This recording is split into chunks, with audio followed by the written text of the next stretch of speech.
The world's most critical oil choke point, the Strait of Hormuz, is a narrow channel where global commerce and geopolitical tensions converge. Through this vital artery flows nearly one-fifth of the world's daily oil supply, a lifeline for industries and economies across the planet. Massive tankers, laden with crude oil, navigate its waters under constant watch, their passage determining the stability of energy markets worldwide. The uninterrupted flow through this strait is a matter of international concern, yet its control rests with the nations bordering it, most notably Iran.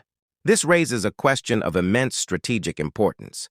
What are Iran's conditions for ensuring this crucial maritime route remains open to all? The primary condition laid out by Tehran is directly tied to its own economic survival, the ability to export its oil. This stance was articulated by Rear Admiral Alireza Tangsiri, the commander of the Islamic Revolutionary Guard Corps, IRGC Navy.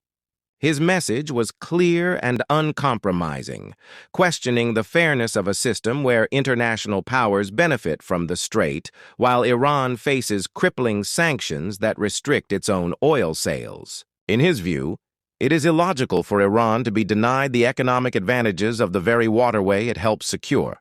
This principle forms the bedrock of Iran's policy. If Iran cannot export its oil, then no other country should be able to do so through the Strait of Hormuz.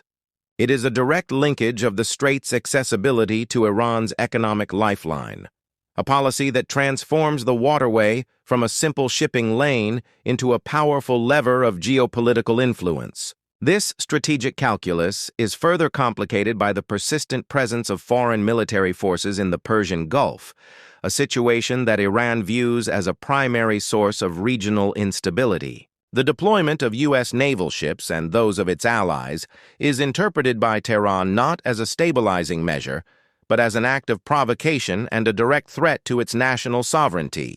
Iranian officials have repeatedly stated that the security of the Persian Gulf should be managed by the regional countries themselves, without external interference. Tense encounters between Iranian naval patrols and Western warships have become a recurring feature of this standoff, with both sides engaging in close-quarters maneuvers and surveillance operations. For Iran, the withdrawal of these foreign powers is a key condition for de-escalating tensions and ensuring the long-term security of the strait. The message from Tehran is that true maritime security can only be achieved through regional cooperation, not through the projection of external military power. Ultimately, Iran's position on the Strait of Hormuz is a direct challenge to the existing global power structure, a strategic message delivered with a clear display of military readiness.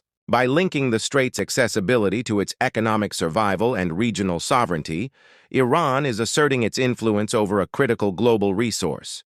The IRGC's development of advanced missile capabilities and fast-attack naval craft is not merely for defense. It serves as a credible deterrent, signaling to the world that any attempt to completely sever Iran's economic ties could have severe consequences for international energy markets. The situation remains a delicate balance of power, a high-stakes geopolitical chess match played out in the waters of the Persian Gulf. So, as the world watches the tankers pass, it must also consider the underlying question: under what circumstances might this vital artery be closed?